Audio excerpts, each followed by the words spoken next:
So for a little background, last spring, the board voted to adopt amendments to the regulations for recruitment, admissions, and retention to CTE schools and programs, and also to help sending middle schools improve awareness of high school CTE pathway options.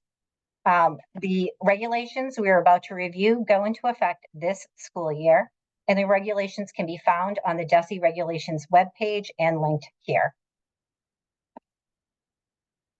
Next slide, Nicole. Some key information that we'll be sharing today and going into more detail during this call. Starting with middle schools with access to CTE through in-district or municipality membership in a regional CTE school must submit and attest to a middle school pathway exploration policy by November 1st of this year. We've received some feedback about the language in both the middle school and CTE school programs attestation forms, and are looking into adding anti-discrimination language to both. And we'll follow up with communication if there are any changes to the posted attestation forms. We'll go into more detail about what this middle school pathway exploration policy entails as part of this presentation. CTE schools and programs must submit Nicole. CTE schools and programs must submit a revised CTE admissions policy and attestation aligned to the new regulations, including how the district will implement a lottery when there are more applicants and seats by November 1st. Also, we've heard feedback and we know the timeline of the November 1st submission of policies may be challenging for some middle schools and CTE schools. We encourage schools to try to meet the November 1st deadline, but if an extension is needed to submitting the policy, an extension waiver will be posted on the CTE admissions webpage. This is just an extension to the submission policy, to the submission and not to the policy, which must be in place this school year. Lauren, do you want to add any context to that? Sure. Thanks, Liz. You know, we are invested in hearing from our schools and districts, and we do really sincerely appreciate the feedback that we have received. And so in light of that, and to be as responsive as possible, we are hoping that offering the waiver process in order for the timelines associated in the guidance will help ease some of the burden for schools that may need that additional time in order to get their policies in place. Great, thanks, Lauren. DESE will also continue to collect admissions and waitlist data as part of our practice. If criteria is used in the lottery, it must be approved annually by your district school committee or your board of trustees. And again, we'll go into more detail about what this looks like. Both middle and high schools must publicly post their policies on their district's website, along with translated versions to ensure meaningful access for students and families. Next slide. Some guidance was just recently released on August 22nd and can be found on the CTE admissions webpage. And this support includes guidance, templates, and attestations for both CTE admissions policies and middle school pathway exploration policies. Next slide. So diving into a little bit around the CTE admissions policy regulations, a CTE school or program may choose to include awareness as part of the application process. If the district chooses awareness as a requirement, all awareness activities must be made available to the student, and the student only needs to complete one. DESE has created a middle school awareness module that will be shared with both middle schools and CTE schools and programs, and will be posted on the DESE's webpage. And we are encouraging schools to also post this module to your own web pages. Next slide, Nicole. So admissions by lottery, by optional weights. As part of the new regulations, all students who complete an application will be entered into the lottery where there are more applicants than seats. So again, this is all students now will be entered into the lottery. Resident students must be accepted before non-resident students as part of this process. CTE schools and programs may choose to do either a straight lottery or a weighted lottery. If a weighted lottery is chosen, CTE schools and programs can choose locally any combination of the following weights. These weights allow for students to have additional entries into the lottery, and they include part of attendance, having fewer than 27 unexcused full-day absences in the 270 days prior to the date of the application, and provided that no data is used prior to the applicant's 7th grade to be considered. And that the applicant does not have major disciplinary infractions that occurred on school grounds or at a school-related event in the 270 days prior to the date of the application. Also, a school may choose to use interest. If, again, they use interest, this is non-evaluative, and the district must offer all options to the applicant, and the applicant may only needs to complete one of these. And this does include a non-evaluative interview with a CTE school or program staff member, submission of an audio or video presentation, personal essay, or letter of recommendation from a non-family member, or other measures proposed by the CTE school and approved by us at DESE. Next slide. So this is just an overview slide of the lottery, kind of summing up what we just talked about, what the requirements are to enter the lottery, what weights can be used, and if the school decides what the maximum amount of criteria afforded to students could earn in the 4 areas.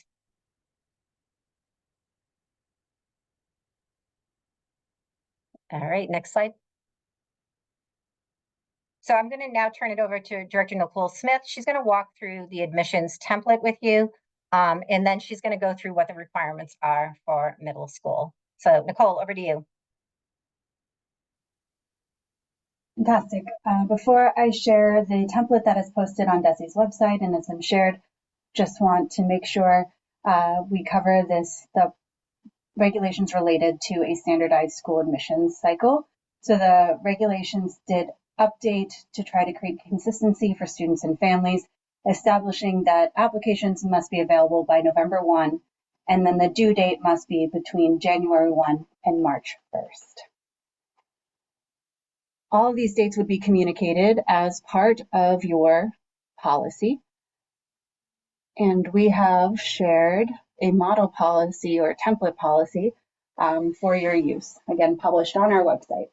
Similar to past guidance and resources that have been available, you can see some similarities where we begin the overview, the equal educational opportunity, and organizational structure, very similar content and structure here as it goes into eligibility.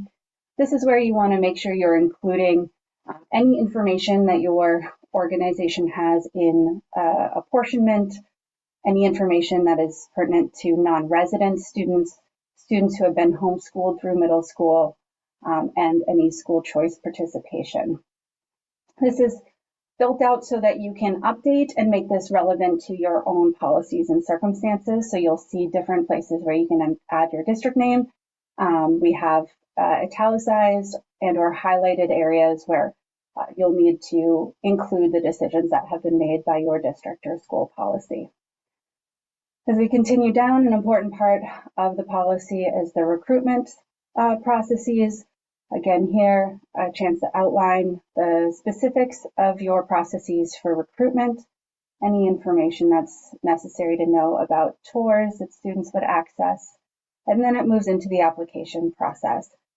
The application should include the process for students entering at any grade, should include the application dates and deadlines, and how students will access that application. If the district is including awareness as part of a completed application, would detail any information that's necessary for students to be aware of here in this section as well. Moving into the selection process, there is information or placeholders for the different circumstances, whether schools or districts choose to use a non-weighted lottery or a weighted lottery. And then moves into the appeals process. There's all of these sections have additional guidance in the guidance document that was shared. But again, this is a template where you'd be able to provide the information about how an appeals process would operate. Program-specific admission, this is currently in most policies as an exploratory program, but this is the section where you would detail what is the process for program-specific admission, retention strategies. A key component of this policy, as a reminder, recruitment, admission, and retention. Important to include those deliberate, specific strategies to promote equal educational opportunities in this section. And then maintenance of records in your process for documentation of any admissions decisions that are made. I'll just highlight, once again, this is a requirement for CTE schools and CTE programs. Our guidance goes into the point of entry for CTE and establishes how the policy applies, whether you're a wall-to-wall school district of CTE, you have more than 5 programs and operate a state-designated exploratory program, or you have fewer than 5 programs and entry is at the program level. There are, again, in our guidance, different examples that will help you to understand what the requirement is for where you would apply this lottery and this policy. I will return to our slide deck because we are going to transition into the requirements for middle schools at this point. So with the walkthrough of that policy, we're going to head over to the middle school overview. And we will have time at the end where we will take questions. And as Liz said, if we do run out of time, we will follow up with questions, as we can. So we'll transition to the requirements for middle schools. These are middle schools with access to CTE schools or programs. Our website that was shared alongside the guidance, where the guidance is posted, includes a list of the districts that are responsible for these requirements based on their membership to a regional school district, a regional CTE school district, or their in-district CTE programs. The regulation revisions include these key requirements for districts with that CTE access. We must provide information about CTE programs and careers to students on-site, via mail, via email, and via your websites by October 15th annually. Need to provide information, addresses, and names to your regional CTE school by October 15th. And you need to have in place a new middle school pathway exploration policy. This needs to be submitted to the department alongside an attestation by November 1, 2025. And that attestation would be due annually. As you update that policy, you would also be resubmitting that to DESE. So I'll say a little bit more about the pathway exploration policy. So again, this is a requirement that helps to ensure that middle school students are fully aware of their high school options, that they understand the schools, the programs, the pathways, and the coursework that are connected to their next steps in their education. So the regulations require districts with districts with access to CTE to develop and maintain a district-wide middle school pathway exploration policy. This policy needs to outline how middle schools will collaborate with CTE schools and programs, including their regional career technical school district, agricultural schools, and their any CTE programs within their district to make sure students are fully informed of their opportunities. The district will provide middle school students with the opportunity to tour those options during their regular school day. And the policy should also outline the steps, processes, and opportunities for exploration and awareness of secondary school and how that's connected to a student's secondary and post-secondary academic and career planning.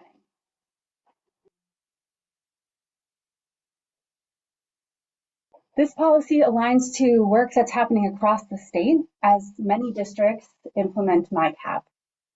So MyCap is a process and a tool that students engage in starting in middle school to really think about their academic, personal, and career goals and make meaning of their learning aligned to those goals. It's a tool that can support attendance, engagement, identity, and resilience, helping students to build that agency and self-determination. It's really a tool that when integrated and thought of to support this policy, creates an important learning opportunity and allows for coherence in helping students to make powerful and intentional choices about their experience at the high school level. When integrated with the middle school pathway exploration policy, you have opportunities within your MyCap and your process to embed knowledge of career pathways and their high school options into the MyCap and middle school experience.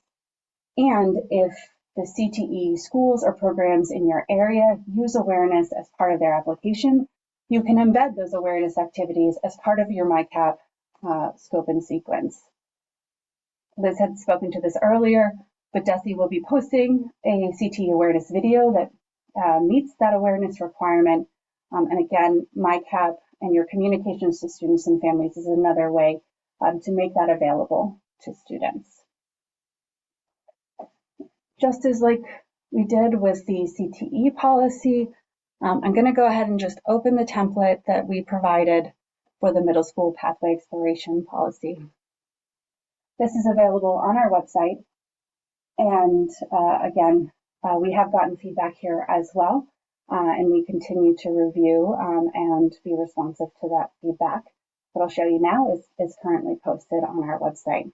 So the quick overview, but knowing that this is a newer policy that schools may be completing, want to establish it's likely that there are many experiences that you can already call on to build into this policy, right? So the components that need to be in here include how your middle schools within the district will collaborate with CTE schools and programs, again, within your district, within regional CTE programs, or regional CTE schools and agricultural schools to inform students about their opportunities, how students will access fours of those opportunities, and again, how does that connect with their opportunities to explore and be aware of high school and career opportunities as connected to any secondary and post-secondary academic and career planning. So you would outline the different options that are available to students, create that overview of middle school career exploration, outline the policies and processes related to tours, the CTE, and other pathway and high school options, provide a process and understanding how you provide the records that are required as outlined in the regulations about addresses and names, and then maintenance of records. And again, we make this connection here to MyCap and that connection to the scope and sequence and how the different components of this policy overlay with the work that may already be happening at the district with MyCap.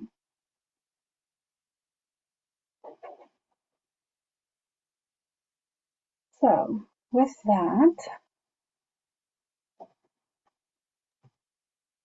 Liz will talk more about available supports and policy submission.